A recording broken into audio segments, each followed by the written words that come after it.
Hello guys, welcome back to study. This is Dheeraj Kumar. अभी हम लोग करने वाले हैं post group Y and coast guard Navik exam के लिए जो है जीके जीएस का क्लास सेकंड है। फर्स्ट क्लास हमने कर लिया था कल।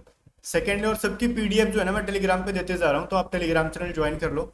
और जितनी भी क्लासेस मैं यूट्यूब के ऊपर करा रहा हूँ उनकी पीडीएफ रेगुलर बेसिस पे टेलीग्राम पे अपलोड कर रहा हूँ। डाउनलोड करो, नोट्स बनाओ, रिवीजन करो, ठीक है। पीडीएफ से ज्यादा मत पढ़ना। आप हमारी पेड पीडीएफ भी ले रहे हो तो कोशिश करो कि हम उसको प्रिंट करा लें, या फिर प्रिंट नहीं भी करा रहे हैं तो थोड़ा सा बड़ा स्क्रीन पे पढ़ने की कोशिश करो। छोटी छोटी स्क्रीन पे पढ़ोगे आंखें चौपट हो जाएंगी। ओके। अदरवाइज अगर कोई ऑप्शन नहीं है तो एक चश्मा जरूर रखो ब्लू रेज का, जिससे कि हम डिस्प्ले पे ज्यादा देखेंगे तो आंख ठीक रहेगा, ठीक है। चलो हम इसको कंटिन्यू करेंगे, बट उससे पहले एक चीज बता दूं। एयरफोर्स ग्रुप वाई की मॉक टेस्ट लॉन्च हो चुकी है, जिसमें हम लोग 20 मॉक टेस्ट देंगे, जिसकी प्राइस अभी 113 रुपए है, ठीक है। और एक मॉक इसका फ्री है। आप एक मॉक फ्री है जाके एडुकेटेड स्टडी ऐप पे लगा सकते हो। जाओगे देखो, ये वाला कोर्स खोलोगे बैचेस के अंदर, ठीक है। कोर्सेज वाले ऑप्शन के अंदर मॉक टेस्ट वाली दिखेगी आपको, उसको ओपन करना। ऊपर में कंटेंट लिखेगा, उसमें एक मॉक फ्री है, लेकिन उसकी सॉल्यूशन फ्री नहीं है। सॉल्यूशन देखना है तो आपको उसके लिए पेमेंट करना होगा। तो एक मॉक टेस्ट लगाओगे, आपको लगता है कि हाँ मजेदार है, मजेदार तो है ही आपको लगने, लेकिन कोई फर्क नहीं पड़ता। बिल्कुल भी मैं फ्रेश अपने हाथों से बना के अपलोड कर रहा हूँ, तो ये आपके एग्जाम के लिए बहुत इंपॉर्टेंट होगा, वाई ग्रुप के लिए, जिसको अदर देन साइंस के नाम से आता है।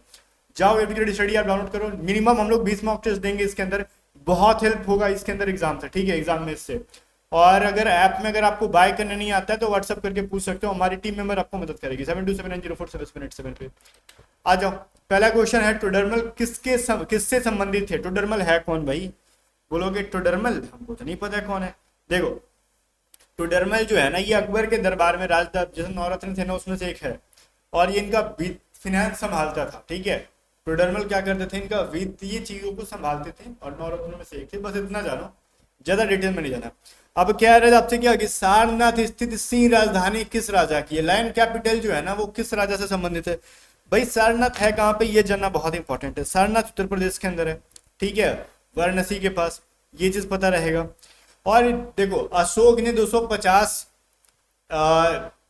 एडी का हो ना, एरोडोमिनी, ठीक है, ईसवी पूर्व, ईसा पूर्व, वहां पर एक स्तंभ बनवाया था, आपने सुना होगा, ठीक है। और उसी जो स्तंभ के शीर्ष पे देखा होगा आपने, शेर था, 4 शेर थे, ठीक है, चारों दिशाओं में मुंह किए हुए।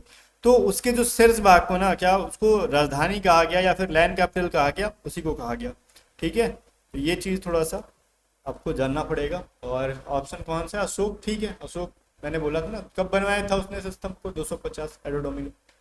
फिर गौतम बुद्ध के प्रवचन की भाषा क्या थी? भाई गौतम बुद्ध की प्रवचन की भाषा पाली थी, ओके। ये चीज हो गया। तो क्या हम यहीं से आगे बढ़ ले? नहीं, यहाँ से और भी कुछ कुछ सवाल बनते हैं जो कि आपके एग्जाम के पॉइंट ऑफ व्यू से ना बहुत इंपॉर्टेंट है। क्या क्या देखो, इनका डायनेस्टी पूछ लेते हैं। तो ये किस डायनेस्टी से थे? शाक्य, ठीक है। कभी एग्जाम में पूछा था, शाक्य डायनेस्टी से थे। एंड इनका जन्म भी पूछ सकता है, फिर 63 एडोडोमिनी, ठीक है, 563। एंड अब इससे ज़्यादा क्या मैं आपसे कह सकता हूँ? वैसे तो बहुत सारे क्वेश्चन होते हैं कि लाइक उन्होंने प्रथम अपना प्रवचन कहाँ दिया था, ये भी आपसे पूछा जा सकता है। तो कहोगे ठीक है सर, तो क्या हो सकता है, सारनाथ में दिया था, ठीक है। तो ये सभी चीज़ें हैं जो इंपॉर्टेंट है। बाकी वैसे बहुत सारे क्वेश्चन है, बट ज़्यादा छीलेंगे नहीं, आगे बढ़ते हैं। और एक चीज़ देखो, जो नोट कर लेना है इसको, जो सारनाथ में उन्होंने प्रथम प्रवचन दिया था, ठीक है, तो उसको हम लोग क्या कहते हैं? धर्मचक्र प्रवर्तन के नाम से जाना जाता है, ठीक है। तो ये सारी चीज़ें जो है एग्जाम के पॉइंट ऑफ व्यू से इंपॉर्टेंट थी।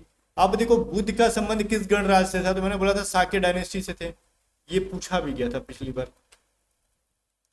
अब फिर सवाल आ गया गांधी जी के ऊपर। तो गांधी जी के सवाल आते हैं, बच्चे खुश हो जाते हैं। महात्मा गांधी को ब्रिटिश सरकार द्वारा दी गई वह उपाधि कौन सी थी? उन्होंने असहयोग आंदोलन के दौरान त्याग दी। देखो, उन्होंने क्या किया, त्याग दिया अलग चीज है, लेकिन ये जो है ना नॉन कोऑपरेशन मूवमेंट चला कब था भाई? ये चीज शुरुआत कब हुई थी भाई? ये बहुत इंपॉर्टेंट है, ठीक है।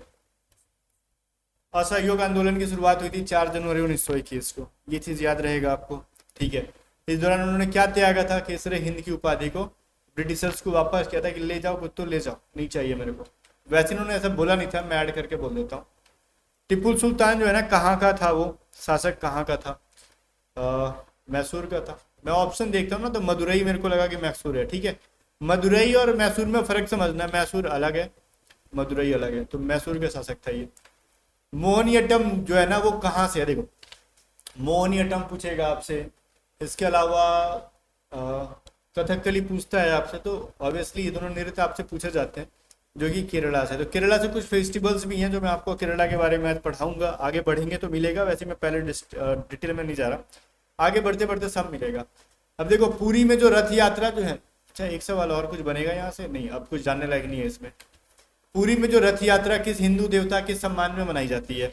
तो जगन्नाथ। मोदी जी ने आपने देखा भी था, जय जगन्नाथ करके एक इंसान से बुलवाया था उन्होंने, वो बोलने को तैयार नहीं था बट मोदी जी ने बुलवाया था उससे। आपने सुना नहीं, मैंने कहा जय जगन्नाथ। ठीक है, चलो अगर वीडियो देखी होगी तो अच्छी चीज है। 9th नंबर देखो, पारसियों की जो किताब है ना, द बुक ऑफ पारसी, देखो हमारी पवित्र ग्रंथ क्या है, गीता है। सिखों का भी अपना है, मुस्लिमों का भी अपना है, क्रिश्चियंस का भी अपना है, पारसियों का भी अपना है। तो सबकी जो है ना, जैसे देखो सिखों का क्या है, ग्रंथ साहिब, गुरु ग्रंथ साहिब जो है उनका है, और क्या कहते हैं क्रिश्चियन को क्या कहते हैं, बाइबल है। सिखों का अपना है, सॉरी मुस्लिम्स का भी अपना है, ठीक है, कुरान है। वैसे ये पारसी रिलीजन भी है ना, इनका भी है अपना क्या, जेंडर व्यवस्था। ठीक है, निम्नलिखित में से कौन सा नृत्य एकल नृत्य है? देखो गाइस, कुचिमुड़ी, पहले ये समझो कौन कहाँ कहाँ से है। ये केरल से है, ये आंध्र प्रदेश से है, ठीक है, यक्षगान कर्नाटक से है, ओडिसी तो नाम से ही समझ में आ रहा है उड़ीसा से। तो ये पहले चीजों को याद रखो। ये नृत्य कहाँ कहाँ से, ओटन थुलल पूछेगा केरल से है, कुचिपुड़ी पूछेगा आंध्र प्रदेश से, यक्षगान कर्नाटक से, ओडिसी इधर से। तो ये सभी जो है ना वो एकल नृत्य नहीं है, लेकिन ओटन थुलल जो है ना अकेले है, जिसमें आपने देखा होगा मुखौटा लगा के ना जो नृत्य होता है वही है। ठीक है, देखो राष्ट्रगान जो है ना सबसे पहले पूछ रहा है कि कहाँ पे गाया गया था। तो ये सवाल मेरे हिसाब से एग्जाम में आएगा। बोलोगे सर आपके एग्जाम हिसाब से आए ना आए उतना फर्क नहीं है, 1911 में तो गाया गया था, बट कहाँ पे? तो जो कांग्रेस का जो कोलकाता अधिवेशन था वहां पे। ठीक है, ये सवाल बस एग्जैक्टली नहीं पूछेगा कि 27 दिसंबर 1911, बट याद रखो कि 1911। ठीक है, एग्जैक्टली डेट भी अगर पूछते हैं तो 27 दिसंबर 1911 कोलकाता अधिवेशन कांग्रेस का, उसके अंदर गाया गया था। आगे बढ़ते हम लोग। लिखा किसने था राष्ट्रगान को? रविन्द्रनाथ टैगोर ने। फिर कह रहा है मधुबनी लोक चित्र कला जो है ना एक शैली है, वो भारत के निम्नलिखित में से किस राज्य से है? मधुबनी लोक चित्र कला, मधुबनी पेंटिंग जो है ना वो कहाँ से? बिहार से है। ये चीज आपको थोड़ा सा समझना है। हाँ, हमने यहाँ पे उत्तर प्रदेश लिखा, टाइपिंग में एरर है, उत्तर प्रदेश होता है ये, बिहार इसका सही आंसर है। फिर 20वीं सदी का आखिरी महाकुंभ कहाँ आयोजित हुआ था? ये ना आपको थोड़ा सा कंफ्यूज करेगा। कहीं आप अगर सर्च करोगे ना तो आपको प्रयागराज जो पहले इलाहाबाद के नाम से जानता था वो भी दे देगा, बट गाइस ये सही नहीं है। 20वीं सदी का आखिरी महाकुंभ मेला, जब देखो कुंभ के बारे में नहीं बात करें, महाकुंभ के बारे में कह रहे हैं कि महाकुंभ जो हुआ था ना वो हरिद्वार में हुआ था। और देखो कुंभ जो है ना इन्हीं 4 जगहों पे लगता है, ये चीज आपको पता रहेगा ना। ये चीज क्या होता है भाई, इन्हीं 4 जगहों पे कुंभ मेला लगती है। और कभी कभार पूछ लेता है कि बताओ 4 ऑप्शन दे देंगे, उसमें से इन चारों में से एक के जगह पे कुछ और दे देगा, बोलेगा इनमें से कौन डिफरेंट है। तो आप खुद से इमेजिन कर लेना कि यहाँ पे जो है ना क्या होता है भाई, कुंभ मेला लगता है और एक को नहीं लगता। ये रीजनिंग में पूछ सकते हैं, जीके के पॉइंट ऑफ व्यू से इस तरीके से पूछ लेंगे आपसे कि देखो ये 4 ऑप्शन में से कुछ एक और दे देगा, बोलेगा निम्नलिखित में से कहाँ महाकुंभ या फिर कुंभ नहीं लगता है। तो ये 4 जगह जो इलाहाबाद प्रयागराज के नाम से जाना जाता है। ठीक है, तो ये प्रयागराज देंगे। और लास्ट टाइम जो है ना 20वीं सदी का आपका हरिद्वार में लगा था, और देखो हर 12 साल पे ये लगता है। तो ये चीज है ना इम्पोर्टेंट है। फिर अब प्रसिद्ध जो गीत जो है ना सारे जहां से अच्छा की रचना किसने की थी? इसका आंसर मैक्सिमम बच्चा गलत करता। देखो ये लोग सोचते हैं ना कि सारे जहां से अच्छा या तो रविन्द्रनाथ टैगोर या तो बंकिम चंद्र चट्टोपाध्याय या फिर चटर्जी के नाम से भी जानते हैं इनको। तो ये दोनों में से कोई नहीं है। देखो राष्ट्रीय गान जनगण मन इन्होंने लिखा है, वंदे मातरम इन्होंने लिखा है, बट मोहम्मद इकबाल ने क्या लिखा है? सारे जहां से अच्छा। तो ये चीज आपको याद रहेगा। 15 में देखो किस त्योहार का त्योहार में नाव दौड़, अच्छा नाव दौड़ किससे रिलेटेड है भाई? तो नाव दौड़ तो ओणम से है जो कि केरल में ही है वो भी। ठीक है, ये चीज समझ में आ जाएगा। बाकी तो रोंगाली बिहू कहाँ से है? असम से है। नवरात्रि तो पता ही है। नवरात्रि पता नहीं तो अभी समझो आप लोग ना, डांडिया में, गरबा में, नवरात्रि में कंफ्यूजन क्रिएट होता है आपको। नवरात्रि का आपसे कभी सवाल नहीं आएगा, बिकॉज वो एक स्टेट में होता ही नहीं है। नवरात्रि तो आजकल लगभग लगभग लोग कर रहे हैं, लेकिन मेनली कहाँ से इसकी शुरुआत हुई थी? वेस्ट बंगाल से हुई थी, बिहार से, असम में, उड़ीसा, मेनली यही सब स्टेट जो थे ना, जब झारखंड बिहार एक ही में था तो उस समय नवरात्रि की प्रथा थी। अब तो धीरे धीरे हर जगह पे हो रही है, तो इससे सवाल नहीं बनेगा, ठीक है, नवरात्रि से।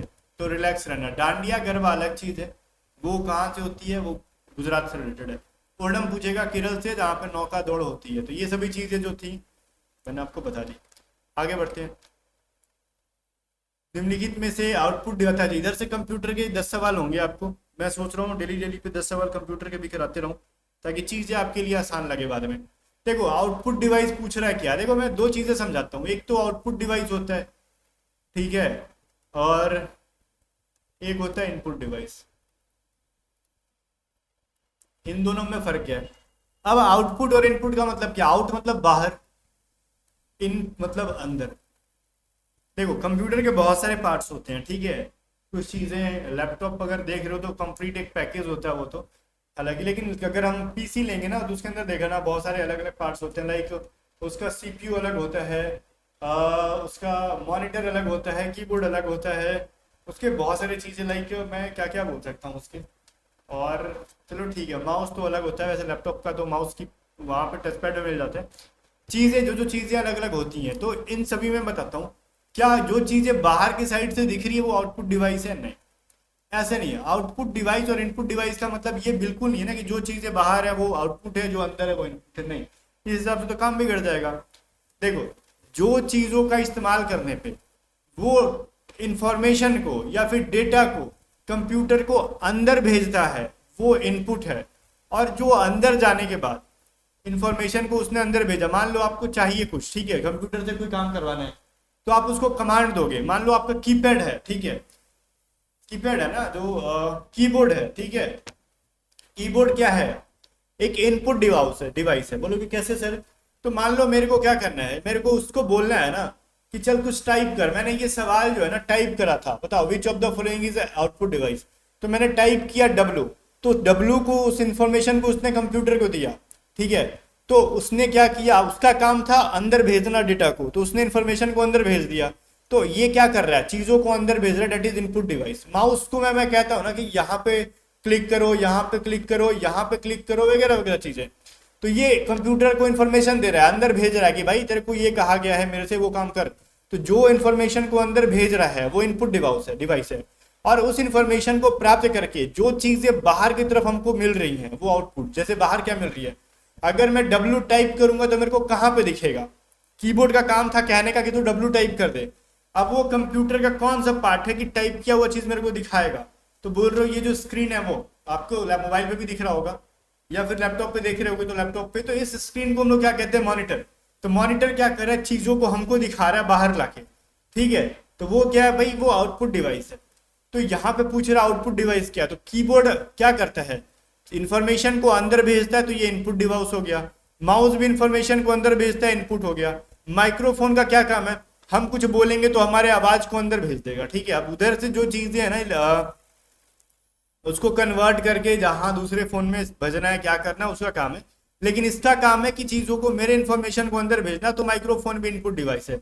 अब प्रोजेक्टर क्या करता है? आपने कुछ मूवीज वगैरह प्रोजेक्टर पे देखा होगा, जो कि एक बड़ा सा पर्दा पे डिस्प्ले टाइप का बन जाता है और वहां पे मूवी चल रही होती है। तो वो प्रोजेक्टर ना अपने को क्या कर रहा है? प्रोजेक्ट कर रहा है, चीजों को बाहर की साइड दिखा रहा है कि लो तुम लोग देखो, तुम लोग देखो। तो वो बाहर दिखा रहा है ना चीजों को, तो वो प्रोजेक्टर क्या है? आउटपुट डिवाइस है। वो चीजों को अंदर नहीं भेज रहा है, जो चीजें उसको अंदर कमांड मिली है वो बाहर जाके उगल रहा है। ले हमको तो ये कमांड मिला था, इसको ऐसे नचवाना है, उसको वैसे नचवाना है, ठीक है। और स्क्रीन पे हीरो हीरोइन को नचवाने लगता है, कैटरीना कैफ को। आगे देखो, अब फिर से इसका आंसर समझ जाना, खुद से करना। बोलो निम्नलिखित में से कौन इनपुट डिवाइस है? दिमाग लगा। मॉनिटर, प्रोजेक्टर, प्रिंटर या फिर स्कैनर, इनमें से क्या है जो और इनपुट डिवाइस है? मॉनिटर मैंने जस्ट बोला ना कि हम जो भी चीजें इसे कहते हैं वो डिस्प्ले पे दिखाता है, हमको बाहर दिखाता है, आउटपुट कर रहा है, रिजल्ट दे रहा है वो। तो रिजल्ट जब दे रहा है बाहर की साइड तो आउटपुट हो गया। प्रोजेक्टर को भी अगर हम क्या करेंगे, डीवीडी वगैरह में अपने कैसेट डाल देंगे तो वो प्रोजेक्टर क्या करेगा? कैसेट के अंदर की चीजों को बाहर दिखाने लगेगा, जो रील बनी हुई थी उसके अंदर। तो ये प्रोजेक्टर है। अब प्रिंटर क्या करता है भाई? कोई चीज अगर प्रिंट करना है ना तो ये प्रिंट करके बाहर निकाल देगा जेरोक्स कॉपी को। ले भाई फेंक देगा फटाक से बाहर एक कॉपी, बोलेगा ले तूने मेरे को ये कहा था, मैंने तेरे को दे दिया करके। तो ये सारे के सारे आउटपुट है। लेकिन स्कैनर क्या करता है? अब जब आधार प्रिंट करने जाते हो तो देखा होगा आपने, एक बड़ा सा डिस्प्ले मतलब वो रहता है, शीशे का दिखता है प्रिंटर के अंदर, वहां पे आधार को रखते हैं और वो चीजें अंदर चला जाता है। तो मतलब ये स्कैनर क्या कर रहा है, चीजों को स्कैन करके इन्फॉर्मेशन अंदर दे रहा है कि इस पेपर पे ये फोटो है, ये नाम है, और प्रिंटर उसको प्रिंट करके निकाल देते हैं। तो एक बड़े से डब्बे के ऊपर एक स्कैनर ऊपर लगा होता है और नीचे प्रिंटर होता है उसी के अंदर। तो स्कैनर क्या कर रहा है, इन्फॉर्मेशन को अंदर भेज रहा है और वही प्रिंटर इन्फॉर्मेशन को बाहर ला रहा है। तो स्कैनर क्या हो गया भाई, इनपुट डिवाइस, प्रिंटर हमारा आउटपुट डिवाइस। तो चीजों को रटना नहीं है, समझना है। अब बोलो, कल मैंने पढ़ाया था निम्नलिखित में से इमेज फाइल फॉर्मेट कौन सा, इमेज का बताओ, मैंने कल पढ़ाया था ना। तो इमेज का जेपीजी पीएनबी पीएनजी ये सभी चीजें मैंने पढ़ाई थी, जेपीजी कल मैंने सब पढ़ाई थी उसको पार्ट 1 में। ऑपरेटिंग सिस्टम कौन सा है, देखो ऑपरेटिंग सिस्टम क्या होता है यहाँ पे मैं समझाता हूँ। जैसे आपके मोबाइल में बहुत सारे एप्लीकेशन है, तो वो सारे सॉफ्टवेयर है, तो वो सॉफ्टवेयर चलाने के लिए आपको मोबाइल को आत्मा चाहिए ना, क्योंकि आपके मोबाइल अगर कहते हैं ना डेड हो गया तो फोन ऑन ही नहीं होता है। तो उसके अंदर एक ऑपरेटिंग सिस्टम होता है जिसको हम, किसी का एंड्रॉयड है, किसी का एप्पल का है, ठीक है, आईओएस है, तो लैपटॉप में भी वैसे ही होता है, कंप्यूटर में भी, किसी का विंडोज है, किसी का लिनक्स है, किसी का पैरेट है, ठीक है, किसी का मैक है। तो ये सभी चीजें क्या है, ऑपरेटिंग सिस्टम है। तो विंडोज हमारा ऑपरेटिंग सिस्टम है, गूगल क्रोम क्या है, ब्राउजर है, एंटीवायरस तो एक सॉफ्टवेयर है, और यूट्यूब क्या है, एक सर्च इंजन कह सकते हो, सर्च इंजन का काम करता है आजकल। बोल रहा है इसमें से कौन सा ऑपरेटिंग सिस्टम नहीं है, ठीक है। तो देखो विंडोज तो ऑब्वियस ही चीज है, कंप्यूटर के अंदर होता है। एमएस डॉस क्या है, ये भी एक सॉफ्टवेयर है। लिनक्स क्या है भाई, सॉरी एमएस डॉस भी क्या है ना आपका, ये भी एक ऑपरेटिंग सिस्टम ही है। और लिनक्स भी क्या है, लिनक्स भी एक वो है, आपने काली लिनक्स का नाम सुना होगा, ठीक है, ज्यादातर कमांड बेसिस पे चलती हैं, हैकर्स इनको यूज करते हैं। तो ये सारी क्या है आपको ऑपरेटिंग सिस्टम है। अब डीबीएमएस क्या है, डेटाबेस मैनेजमेंट सिस्टम, तो ये ऑब्वियसली चीजें ऑपरेटिंग सिस्टम नहीं है, डेटाबेस को मैनेजमेंट कर रहा होता है ये, ठीक है। तो ऑप्शन ही हमारा सही हो गया। फिर बाइनरी नंबर सिस्टम में कितने अंक होते हैं, तो बाइनरी देखो कंप्यूटर किस लैंग्वेज को समझता है, तो बाइनरी सिस्टम को समझता है, जो कि बाइनरी नंबर में 0 और 1 ये दो चीजें हैं। तो कितने नंबर है इसके अंदर, 2 अंक है, 0 एंड 1, तो 2 अंक है ना, तो ऑप्शन सी हमारा सही है। फिर कंप्यूटर का दिमाग किसको कहते हैं, कंप्यूटर का दिमाग कहते हैं सीपीयू को, सेंट्रल प्रोसेसिंग यूनिट, ठीक है, ये हमारा बिल्कुल भी सही है। रोम को कहते हैं रीड ओनली मेमोरी, रैम को कहते हैं random access memory, CD drive का होता है कॉम्पैक्ट डिस्क ड्राइव, ठीक है, सीपीयू का होता है सेंट्रल प्रोसेसिंग यूनिट। तो ये सभी फुल फॉर्म भी है, कभी कभार एग्जाम में पूछते हैं। 23 में है डब्ल्यू, कल मैंने पढ़ाया था, इसका आविष्कार किसने किया था, तो याद रखोगे नाम आप, Tim Berners Lee. Bill Gates क्या है भाई, विंडोज के जो विंडोज आप यूज कर रहे हैं कंप्यूटर में, वो विंडोज का फाउंडर है, कह सकते हो, आविष्कारक है, जो भी कह लो, माइक्रोसॉफ्ट के ऑनर है। फिर निम्नलिखित में से कौन सर्च इंजन नहीं है, ठीक है, सर्च इंजन नहीं है बताओ। गूगल सर्च इंजन है, बहुत सही है, क्योंकि गूगल पे कुछ भी सर्च करोगे मिल जाएगा। बिंग भी एक प्रकार का सर्च इंजन, जो कि माइक्रोसॉफ्ट कंपनी का है, याद रखना, माइक्रोसॉफ्ट बिल गेट्स का बिंग है, ठीक है। याहू भी एक सर्च इंजन ही है, लेकिन विकिपीडिया जो एक वेबसाइट है वो सर्च इंजन नहीं है, वहां पे हर चीज नहीं मिलेगा, जो चीजें बहुत लिमिटेड चीजें मिलेगी विकिपीडिया पे, ठीक है। एक विकिपीडिया एक इंसाइक्लोपीडिया ये कह सकते हो, जो जानकारी देता है, लेकिन सर्च इंजन नहीं है कि कुछ भी मिल जाएगा, ठीक है। तो ऑब्वियसली डी हमारा जो है अलग है। लास्ट बट नॉट लिस्ट, कहते हैं ना कि लास्ट बट नॉट लिस्ट, जो अंत है लेकिन वो क्या है, कम मत समझना है इसको। डॉक्यूमेंट को सेव करने के लिए किस कमांड का इस्तेमाल होता है, मान लो कोई चीज आप बना रहे हो, जैसे एमएस ऑफिस के अंदर कुछ चीजें बना रहे हो, लाइक पीपीटी बना रहे हो आप, डॉक्यूमेंट्स बना रहे हो आप, तो मान लो कुछ चीजें टाइप करा, फिर उसको रीड करा, फिर टाइप करा, तो उसको सेव नहीं करोगे तो फिर से अगर कट कर लोगे ना तो वो चीजें हट जाएंगी। तो सेव करने के लिए कौन सा कमांड यूज करते हैं, Ctrl+S, CTRL+S, तो ये क्या हो जाता है, सेव हो जाता है।